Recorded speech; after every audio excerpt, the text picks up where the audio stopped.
Hello friends, कैसे हैं आप लोग। आशा करते हैं आप लोग ठीक होंगे। आज हम लोग देखेंगे एडुटेरिया के 5000 क्वेश्चन का सेट नंबर 59 और 60। ठीक है, आइए वीडियो को शुरू करते हैं। देखते हैं आज का पहला प्रश्न क्या है। निवारक नज़रबंदी से आशय है। निवारक नज़रबंदी से आशय है तो इसका आंसर क्या होगा। वर्णित प्रक्रिया के पालन के बिना कुछ समय के लिए किसी व्यक्ति को जेल भेजना, यानी कि वर्णित प्रक्रिया के पालन के बिना कुछ समय के लिए किसी वस्तु को जेल भेजना, किसी व्यक्ति को जेल भेजना। ठीक है, इसके बाद देखते हैं हम लोग। भारतीय संविधान में सर्वाधिक मत के आधार पर चुनाव में जीत का फैसला किस देश के संविधान से लिया गया है। भारतीय संविधान में सर्वाधिक मत के आधार पर जीत का फैसला किस देश के संविधान से लिया गया है। तो यह लिया गया है किस देश के संविधान से, तो ब्रिटेन के संविधान से। ठीक है, इसके बाद हम लोग देखते हैं। भारतीय संविधान में निर्वाचन आयुक्तों को पद से हटाने का अधिकार किसे दिया गया है। किसे दिया गया है, तो ये दिया है किसने, 3 का डी, भारत के राष्ट्रपति को दिया गया है। ठीक है, इसके बाद देखते हैं। भारतीय संसद में अस्थायी समिति की प्रणाली विकसित की गई थी। भारतीय संसद में अस्थायी समितियों की प्रणाली विकसित की गई थी कब, तो यह की गई थी 1983 ईस्वी में अस्थायी समितियों की प्रणाली को विकसित किया गया था।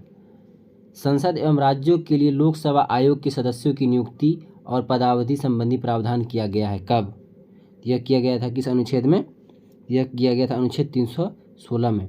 संसद एवं राज्यों के लिए लोक सेवा आयोग की सदस्यों की नियुक्ति और पदावधि संबंधी का प्रावधान 316 ईस्वी में है। इसके बाद देखते हैं। राज्यपाल के अध्यादेश संबंधी शक्तियों में असत्य कथन का चयन कीजिए। इसका क्या हो जाएगा। राज्यपाल के अध्यादेश की निर्माण शक्ति स्वैच्छिक होती है, ये गलत है। ठीक है, ऑप्शन नंबर सी इसका सही आंसर हो जाएगा।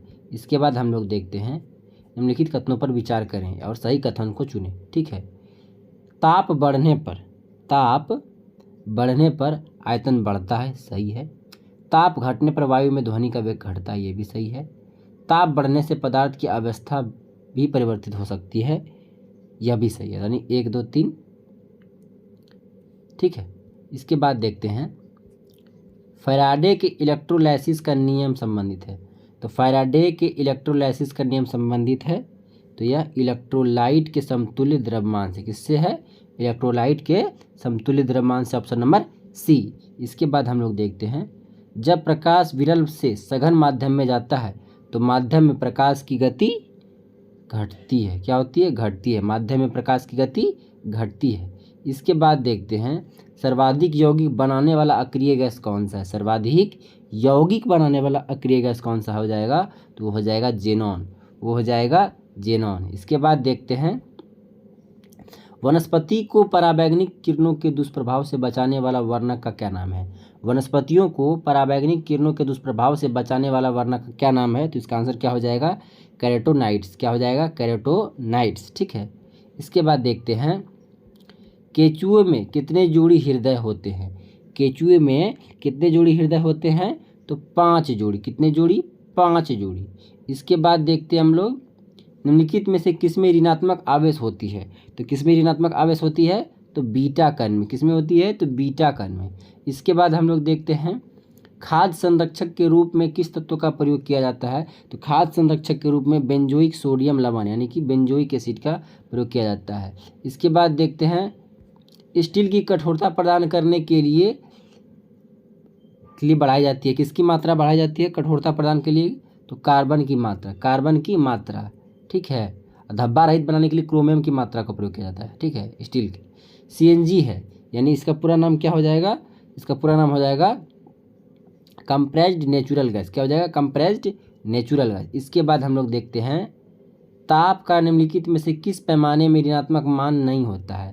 तो किस पैमाने पर ऋणात्मक मान नहीं होता है, तो केल्विन। क्या होता है, केल्विन पे ऋणात्मक पैमाना नहीं होता है। इसके बाद देखते हैं। प्रतिवर्ती क्रियाओं का नियंत्रण कहाँ पर होता है। तो प्रतिवर्ती क्रियाओं का नियंत्रण जो होता है कहाँ होता है, मेरुरज्जु में। कहाँ होता है, मेरुरज्जु में। ठीक है, इसके बाद हम लोग देखते हैं।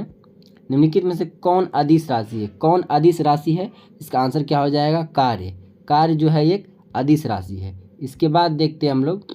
न्यूटन के किस गति के अनुसार क्रिया एवं प्रतिक्रिया का मान बराबर होता है? तो यह होता है तृतीय गति नियम के अनुसार। तृतीय गति के नियम के अनुसार क्रिया एवं प्रतिक्रिया का मान बराबर होता है। ठीक है, इसके बाद देखते हैं सोडियम का परमाणु भार 23 है तो उसकी परमाणु संख्या कितनी है? सोडियम का परमाणु भार 23 है तो इसका परमाणु संख्या कितनी हो जाएगी?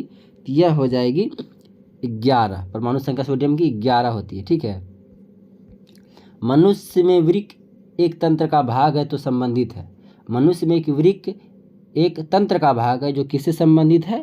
तो यह संबंधित है उत्सर्जन से संबंधित है। किससे? उत्सर्जन से संबंधित है। ठीक है, इसके बाद देखते हैं जब गोलीय दर्पण अवतल दर्पण में वस्तु वक्रता केंद्र पर होगी, यानी जो गोलीय दर्पण अवतल दर्पण में वक्रता केंद्र पर होगी वस्तु, तो उसका प्रतिबिंब कहाँ बनेगा? तो उसका प्रतिबिंब बनेगा वक्रता केंद्र पर। कहाँ बनेगा? वक्रता केंद्र पर। इसके बाद हम लोग देखते हैं इसमें सूची और सूची 1 और सूची 2 को मिलान करना, जो कि खनन क्षेत्र है और खनिज से संबंधित है। तो याद रखिए गुरु मुहासिनी जो उड़ीसा में है वो किससे संबंधित है? ये लौह अयस्क से संबंधित है। तलचर जो है ये भी उड़ीसा में है, ये किससे संबंधित है? ये कोयला से संबंधित है। किससे संबंधित है? ये किससे संबंधित है? तो ये कोयला से संबंधित है। ये लौह से संबंधित है, ये कोयला से संबंधित है, जादूगोड़ा यूरेनियम से संबंधित है और ये जवार जो है जस्ता से संबंधित है। ऑप्शन नंबर सी क्या हो जाएगा? सी। इसके बाद हम लोग देखते हैं मानचित्र पर खींची हुई वे रेखाएं जो सागर तल से समान ऊंचाई को निरूपित करती है तथा विभिन्न स्थानों से होकर गुजरती है कहलाती है क्या? तो ये क्या कहलाती है? समोच्च रेखाएं। समोच्च रेखा जो उसे कहते हैं जो सागर तल से समान ऊंचाई को निरूपित करते हैं, उसको समोच्च रेखाएं कहते हैं। इसके बाद देखते हैं निम्नलिखित में से कौन शीत मरुस्थल है? शीत मरुस्थल कौन सा है? इसका आंसर क्या हो जाएगा? अटकामा। क्या हो जाएगा? अटकामा जो है शीत मरुस्थल है। इसके बाद देखते हैं ऊर्जा दक्षता ब्यूरो का कार्य नहीं है। ऊर्जा दक्षता ब्यूरो का कार्य नहीं है तो क्या कार्य नहीं होगा? तो विद्युत उत्पादन और विक्रय में कर लगाना ऊर्जा दक्षता ब्यूरो का कार्य नहीं है। ठीक है, विद्युत उत्पादन और विक्रय में कर लगाना उसका कार्य नहीं है। इसके बाद देखते हैं निम्नलिखित में से चंद्रगुप्त के कुम्हार स्थित निम्नलिखित में से चंद्रगुप्त के कुम्हार स्थित महल की खुदाई किसने करवाई थी? तो महल की खुदाई किसने करवाई थी? तो डॉक्टर स्पूनर ने करवाई थी। डॉक्टर स्पूनर ने करवाई थी। ठीक है, option number A doctor Spooner ने करवाई थी चंद्रगुप्त के कुम्हार स्थित में। निम्नलिखित में से विद्यापति की रचना नहीं है। विद्यापति की रचना कौन नहीं है?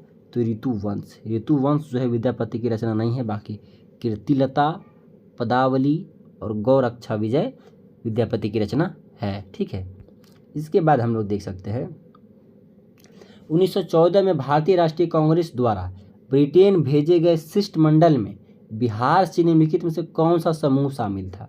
तो बिहार से कौन सा समूह शामिल था? तो मजहरूल हक और सच्चिदानंद सिन्हा। ठीक है, मजहरूल हक और सच्चिदानंद सिन्हा 1914 में भारतीय राष्ट्रीय कांग्रेस द्वारा ब्रिटेन भेजे गए शिष्टमंडल का सदस्य थे। ठीक है, इसके बाद हम लोग देखते हैं निम्नलिखित में से किस वंश के शासनकाल में जैन धर्म में श्वेतांबर एवं दिगंबर शाखा में विभाजन हुआ? किस वंश के शासनकाल में? यह हुआ था मौर्य वंश के शासनकाल में। किस वंश के शासनकाल में? मौर्य वंश के शासनकाल में। इसके बाद देखते हैं देहलीवाल नाम का सिक्का किस वंश के काल में ढाला गया था? देहलीवाल नाम का सिक्का किस वंश के शासनकाल में ढाला गया था? तो तोमर वंश के शासनकाल में। किस वंश के शासनकाल में? तोमर वंश के शासनकाल में देहलीवाल। इसके बाद देखते हैं किस स्तूप का निर्माण बिना चबूतरे की किया गया है? किस स्तूप का निर्माण? तो इसका आंसर क्या हो जाएगा? सारनाथ के धामेक स्तूप का जो है बिना चबूतरे का किया गया, सारनाथ के धामेक अभिलेख। इसके बाद देखते हैं क्रांतिकारियों के विरुद्ध कार्य करने पर फणींद्रनाथ घोष की हत्या निम्नलिखित में से किन क्रांतिकारियों ने की थी? क्रांतिकारियों के विरुद्ध कार्य करने पर फणींद्रनाथ घोष की हत्या किन क्रांतिकारियों ने की थी? यह किया था बैकुंठ शुक्ल और चंद्रमा सिंह ने। किसने किया था? बैकुंठ शुक्ल और चंद्रमा शुक्ल ने। ठीक है, सिंह ने। इसके बाद देखते हैं नाटक अंधेरी नगरी चौपट राजा किस साहित्यकार की रचना है? तो अंधेरी नगरी चौपट राजा किस साहित्यकार की रचना है? तो भारतेंदु हरिश्चंद्र की रचना है। किसकी है? भारतेंदु हरिश्चंद्र की रचना है। ठीक है, इसके बाद हम लोग देखते हैं बहुजन समाज की स्थापना किस सुधारवादी ने की थी? तो बहुजन समाज की स्थापना किसने की थी? तो सावित्रीबाई फूले। बहुजन समाज की स्थापना सावित्री फूले ने की थी। बहुजन समाज की स्थापना सावित्री फूले ने की थी। महात्मा गांधी के अनुसार निम्नलिखित में से किसने भारतीयों को अपनी ही भूमि पर अजनबी और अपाहिज बना दिया? महात्मा गांधी के अनुसार निम्नलिखित में से किसने भारतीयों को अपनी ही भूमि पर अजनबी और अपाहिज बनाया? तो ये किसने कहा था? अंग्रेजी शिक्षा ने। किसने? अंग्रेजी शिक्षा ने। ये किसने कहा था? तो महात्मा गांधी ने। 1935 में भारत शासन अधिनियम के बारे में किस नेता ने इसे दास्ता का आज्ञा पत्र कहा था? किस नेता ने कहा था? यह कहा था जवाहरलाल नेहरू ने। किसने कहा था? जवाहरलाल नेहरू ने कहा था दास्ता का आज्ञा पत्र। किसको? यह कहा था 1935 के भारत शासन अधिनियम के बारे में। ठीक है, इसके बाद देखते हैं 18वीं शताब्दी की ईस्ट इंडिया कंपनी की नीतियों के संदर्भ में खुली और निर्लज्जतापूर्ण लूटपाट का युग किसका कथन है? तो किसका कथन है? यह है पर्सिवल ब्राउन का। किसने कहा था? पर्सिवल ब्राउन ने क्या कहा था कि 18वीं शताब्दी की ईस्ट इंडिया कंपनी की नीतियों के संदर्भ में कि वह खुली और निर्लज्जतापूर्वक लूटपाट का युग था। ठीक है, ये कहा था पर्सिवल ब्राउन ने। ठीक है, इसके बाद हम लोग देख सकते हैं स्वतंत्रता आंदोलन के किस नेता को बादशाह खान के नाम से भी जाना जाता है? तो स्वतंत्रता आंदोलन के किस नेता को बादशाह खान के नाम से जाना जाता है? तो खान अब्दुल गफ्फार खान को। खान अब्दुल गफ्फार खान, जिसको सीमांत गांधी भी कहते हैं। क्या कहते हैं? सीमांत गांधी भी कहते हैं। ठीक है, चलिए इसके बाद देखते हैं 18वीं सदी में बंगाल में फैक्टर कहा जाता था। किसको? फैक्टर किसको कहा जाता था? तो अंग्रेजी व्यापारियों को फैक्टर कहा जाता था। किसको? 17वीं शताब्दी में फैक्टर कहा जाता था। ठीक है, भारत में पहली सूती कपड़ा मिल जो है कब और कहाँ स्थापना किया गया था? सूती कपड़ा मिल का स्थापना तो 1854 में बम्बई में किया गया था। 1854 में बम्बई में किया गया था। इसके बाद देखते हैं अरबी फारसी इस्लामिक कानून के अध्ययन को बढ़ावा देने के लिए अंग्रेजों ने कलकत्ता में मदरसा की स्थापना की थी। कब? अरबी और फारसी इस्लामिक कानून को अध्ययन को बढ़ावा देने के लिए जो अंग्रेजों ने कलकत्ता में मदरसा यानी कि मोहम्मडन लॉ कॉलेज की स्थापना की गई थी? तो 1781 ईस्वी में। 1781 ईस्वी में किया गया था मोहम्मडन लॉ कॉलेज की स्थापना। इसके बाद देखते हैं बंगाल विभाजन के बाद किस नेता ने कहा कि वर्तमान परिस्थितियों में प्रशासन चलाना असंभव बन गया है? तो किसने कहा था? अरविंद घोष ने। अरविंद घोष ने कहा था बंगाल विभाजन के बाद कि वर्तमान परिस्थितियों में प्रशासन चलाना असंभव है। ये कहा था अरविंद घोष ने। इसके बाद हम लोग देखते हैं प्रसिद्ध दांडी मार्च 1930 में गांधी जी ने कितने अनुयायियों के साथ आरंभ की थी? यह आरंभ की थी 78 यानी कि 78 अनुयायियों के साथ। ठीक है, 78 अनुयायियों के साथ। इसके बाद हम लोग देखते हैं राजा राम मोहन राय ने अपनी युवा अवस्था में कुरान, फारसी और अरबी साहित्य का अध्ययन किस शहर में किया था? तो किस शहर में किया था? तो पटना में किया था। कहाँ किया था? पटना में किया था राजा राम मोहन राय ने। ठीक है, इसके बाद देखते हैं कौन एक भू आविष्टित देश यूरोपीय देश नहीं है? तो कौन एक भू आविष्टित देश यूरोपीय देश नहीं है? यह है लिथुआनिया। क्या हो जाएगा? लिथुआनिया। ठीक है, इसके बाद देखते हैं बीएमडी एक टेस्ट है। बीएमडी एक टेस्ट है जो कि बोन मिनरल डेंसिटी। क्या हो जाएगा? Bone mineral density. ठीक है, बीएमडी टेस्ट का पूरा नाम। इसके बाद कौन सा संगठन अंटार्कटिक हिमखंडों को ट्रैक करता है? कौन सा संगठन अंटार्कटिक हिमखंडों को ट्रैक करता है? तो इसका आंसर क्या हो जाएगा? USA national ice centre. क्या हो जाएगा? USA national ice centre. USA national ice centre जो है अंटार्कटिक हिमखंडों को ट्रैक करता है। इसके बाद हम लोग देखते हैं how to avoid a climate disaster. How to avoid a climate disaster पुस्तक के लेखक कौन है? इसका आंसर क्या हो जाएगा? Bill Gates. क्या हो जाएगा? How to avoid a climate disaster. इसका आंसर किसी विलियन में हाइड्रोजन आयन सांद्रता मापने का पैमाना क्या है? तो किसी विलियन में हाइड्रोजन आयन सांद्रता मापने का पैमाना है, यह है पीएच पैमाना। क्या हो जाएगा? पीएच पैमाना। ठीक है, ऑप्शन नंबर ए पीएच पैमाना। इसके बाद देखते हैं जल विद्युत का उत्पादन किस सिद्धांत पर कार्य करता है? जल विद्युत का उत्पादन किस सिद्धांत पर कार्य करता है? तो इसका आंसर क्या हो जाएगा? गुरुत्वीय स्थितिज ऊर्जा और ऊर्जा संरक्षण सिद्धांत। नहीं, ऑप्शन नंबर सी हो जाएगा, ठीक है। ऑप्शन नंबर सी हो जाएगा गुरुत्वीय स्थिति ऊर्जा और ऊर्जा संरक्षण सिद्धांत, ठीक है, ऑप्शन नंबर सी। इसके बाद देखते हैं, ये मिलान करने वाली सूची है, क्या है, ये मिलान करने वाली सूची है, जो कि क्या है, ऑडोमीटर। ऑडोमीटर किससे हो जाएगा, ये ध्वनि की तीव्रता से है, ठीक है। फोटोमीटर क्या हो जाएगा, ये प्रकाश की तीव्रता से है। पिनकोमीटर से क्या हो जाएगा, पिकोमीटर से ये तरल की पदार्थों का विशेष गुरुत्व है।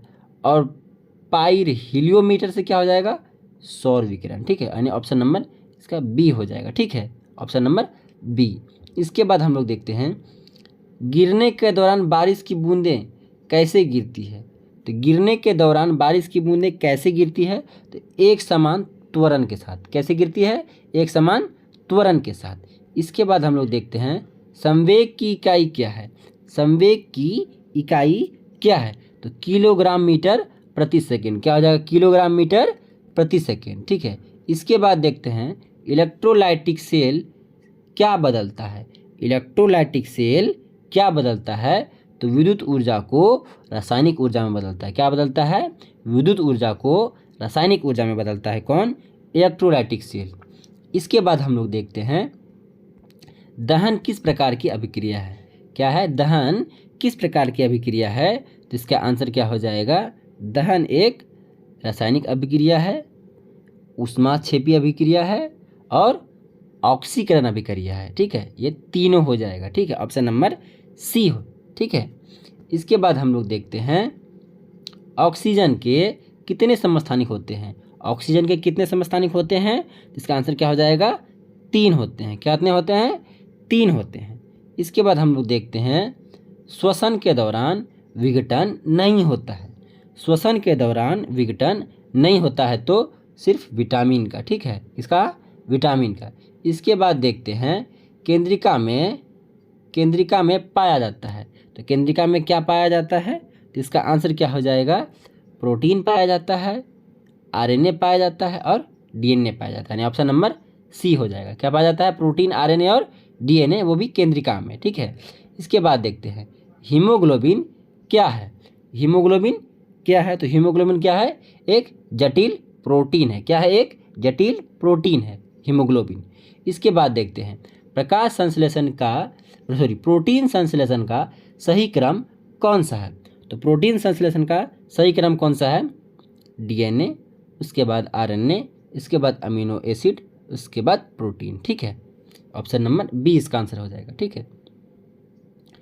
इसके बाद देखते हैं, मध्यकालीन भारत के संदर्भ में निम्नलिखित में से कौन सा आकार की दृष्टि से आरोही क्रम में अनुक्रम है। कौन सा आरोही क्रम में अनुक्रम है मध्यकालीन भारत के संबंध में, तो इसका आंसर क्या हो जाएगा, परगना, ठीक है, परगना, सरकार और सूबा, ठीक है, सबसे छोटा परगना, उससे बड़ा सरकार और उससे बड़ा सूबा, ठीक है।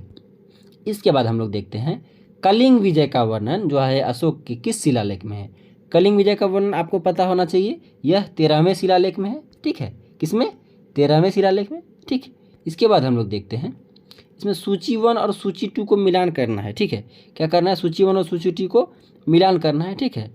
इसकी जो है राजा है, वंश है, और उसकी राजधानी को मिलान करना है, ठीक है। तो प्रतिहार का कहाँ राजधानी हो जाएगा, तो प्रतिहार का हो जाएगा एक कड्डी, ठीक है, कन्नौज।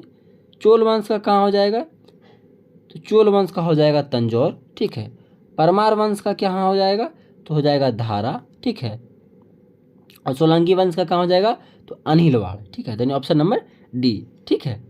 इसके बाद हम लोग देखते हैं, अरबों द्वारा सिंध विजय की जानकारी मिलती है। तो अरबों द्वारा सिंध विजय की जानकारी कहाँ से मिलती है, तो चचनामा से मिलती है। कहाँ से मिलती है, चचनामा से, ठीक है। सिंध विजय की जानकारी अरबों द्वारा चचनामा से मिलती है। इंपीरियल गजेटियर की संकलनकर्ता कौन है। इंपीरियल गजेटियर के संकलनकर्ता कौन है, तो इसका आंसर क्या हो जाएगा, विलियम विल्सन हंटर। क्या हो जाएगा, विलियम विल्सन हंटर। इसके बाद देखते हैं, जहांगीर महल स्थित है। तो जहांगीर महल स्थित कहाँ है, तो आगरा में। कहाँ स्थित है, आगरा में। इसके बाद देखते हैं, किस मुगल शासक ने तंबाकू के प्रयोग पर प्रतिबंध लगाया था। तो तंबाकू के प्रयोग पर किसने प्रतिबंध लगाया था, तो जहांगीर के। कहा जाता है कि जहांगीर का कोई पुत्र एक इतना नशा करता था कि वो नशे में ही घूम रहा था, इसीलिए जहांगीर ने प्रतिबंध लगाया था। और इसके शासनकाल में तंबाकू का उत्पादन पर भी बहुत वृद्धि हो गया था। ठीक है, इसके बाद देखते हैं शिवाजी के शासन में सुमंत पद संबंधित था। तो शिवाजी के शासन में सुमंत पद संबंधित था किससे? ये संबंधित था विदेश मंत्री से। किससे? विदेश मंत्री से। सुमंत यानी विदेश मंत्री। इसके बाद देखते हैं निम्नलिखित में से किसे भारतीय राष्ट्रवाद का उत्प्रेरक कहा जाता है? तो भारतीय राष्ट्रवाद का उत्प्रेरक किसे कहा जाता है? तो लॉर्ड कर्जन को। किसको कहा जाता है? लॉर्ड कर्जन को। किसको कहा जाता है? लॉर्ड कर्जन को। इसके बाद देखते हैं इंडियन सोशल रिफॉर्मर पत्र के संपादक कौन है? इंडियन सोशल रिफॉर्मर पत्र के संपादक कौन है? तो KN नटराजन। कौन हो जाएंगे? KN नटराजन। इसके बाद हम लोग देखते हैं देशी रियासतों के प्रति अधीनस्थ पार्थक्य की नीति किस वायसराय ने अपनाई थी? देशी रियासतों के प्रति अधीनस्थ पार्थक्य की नीति की स्थापना किसने अपनाई थी? यह अपनाई थी किसने? लॉर्ड हेस्टिंग्स ने। किसने अपनाई थी? लॉर्ड हेस्टिंग्स ने। ठीक है, इसके बाद देखते हैं इंडियन रिपब्लिकन आर्मी की स्थापना निम्नलिखित में से किसने की थी? इंडियन रिपब्लिकन आर्मी की स्थापना किसने की थी? तो मास्टर सूर्यसेन ने। किसने किया था? मास्टर सूर्यसेन ने। इसके बाद हम लोग देखते हैं रॉलेट एक्ट पारित होने के समय भारत के वायसराय निम्नलिखित में से कौन थे? तो रॉलेट एक्ट पारित होने के समय भारत के वायसराय कौन थे? अब इसमें आप दिमाग क्या लगा सकते हैं? मॉन्टेस्क्यू चेम्सफोर्ड सुधार किसको बोलते हैं हम लोग? 1919 में बोलते हैं ना जी, हैं?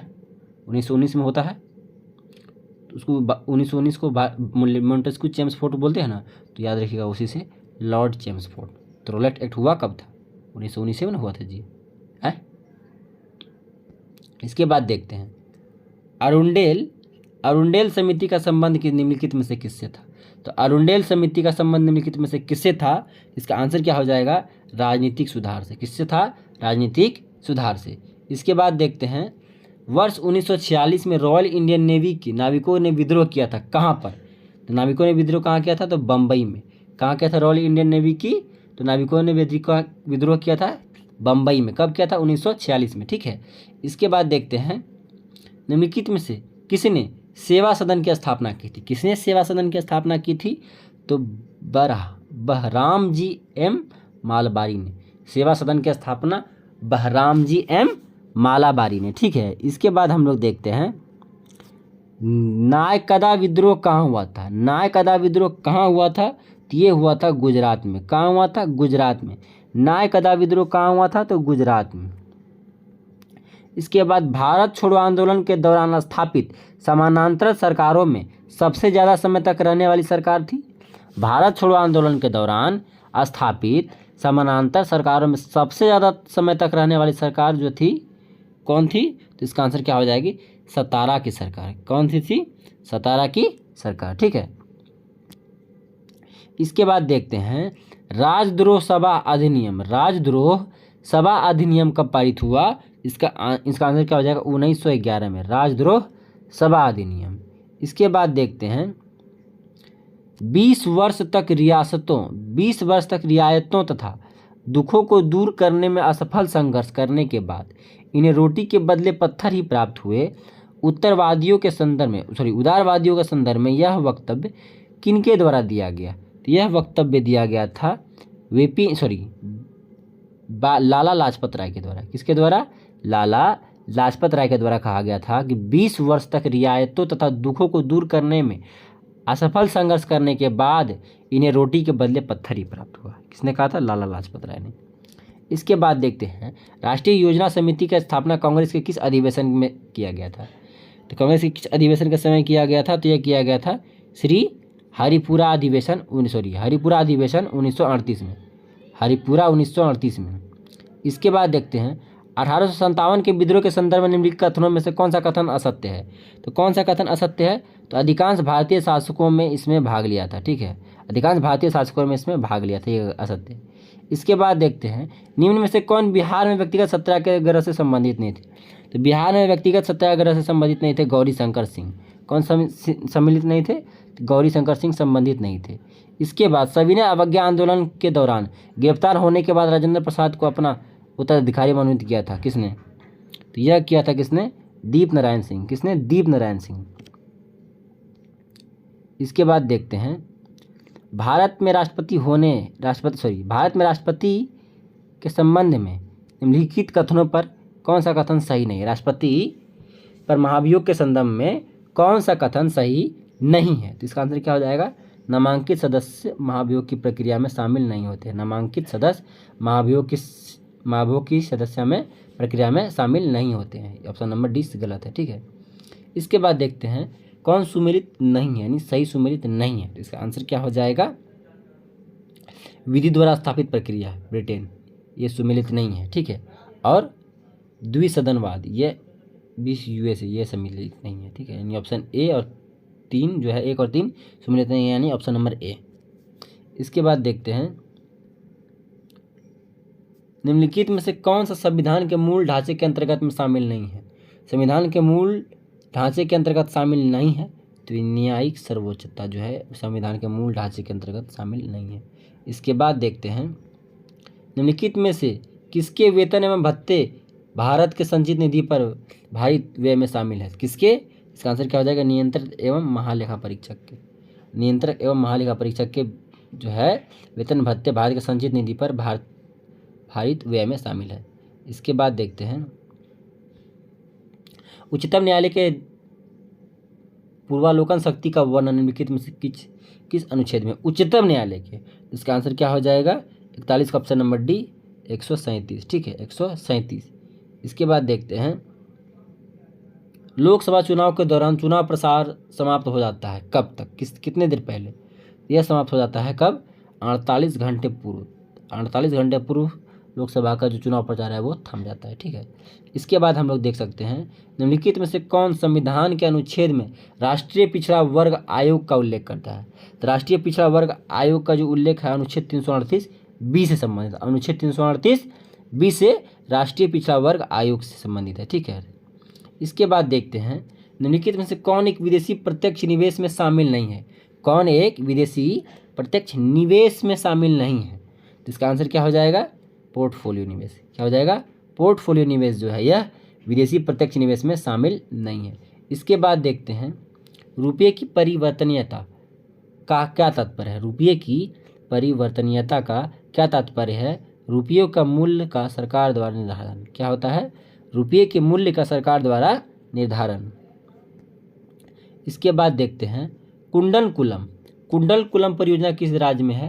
तो याद रखिएगा कुंड में चले जाओगे तो कभी नहीं मिल पाओगे, यानी मिल से तमिल। ठीक है, मिल से तमिल याद रख सकते हैं। इससे कोई ट्रिक नहीं है, एक छोटा मोटा याद करने का एक जरिया है जो आपको मुझे याद था तो बता दिए। ठीक है, निम्नलिखित में से किस समिति का संबंध मुद्रा आपूर्ति की अवधारणा में परिवर्तन है? मुद्रा आपूर्ति की अवधारणा में परिवर्तन है तो इसका आंसर क्या हो जाएगा? वाई.वी. रेड्डी समिति। इसके बाद देखते हैं पेरियार अभ्यारण्य निम्नलिखित में से किसके लिए प्रसिद्ध है? तो पेरियार अभ्यारण्य जो है यह बाघों के लिए अभी थे। ठीक है, बाघों के लिए। इसके बाद देखते हैं हम लोग भारत में कौन नवीकरणीय ऊर्जा का स्रोत संभावता वाला है? तो नवीकरणीय ऊर्जा का स्रोत जो है सर्वाधिक संभावता वाला कौन सा हो जाएगा? इसका आंसर क्या हो जाएगा? सौर शक्ति। क्या हो जाएगा? सौर शक्ति। इसके बाद देखते हैं हम लोग लास्ट क्वेश्चन आज का हमारा है ऊर्जा के संकट से क्या तात्पर्य है? ऊर्जा के संकट से मतलब है कि कोयला, पेट्रोल जैसे जीवाश्म ईंधन का समाप्त होने का खतरा। ठीक है दोस्तों, आज हम लोगों ने देखा 59 और 60 सेट है जो कि आज हम लोग देखा। बहुत जल्द हम लोग 100 सेट कंप्लीट कर लेंगे और इसके लिए आप अपने चैनल को सब्सक्राइब करें, हमारे चैनल से जुड़े। बहुत जल्द हम लोग 100 सेट कंप्लीट करके अंदर की तैयारियों में हम लोग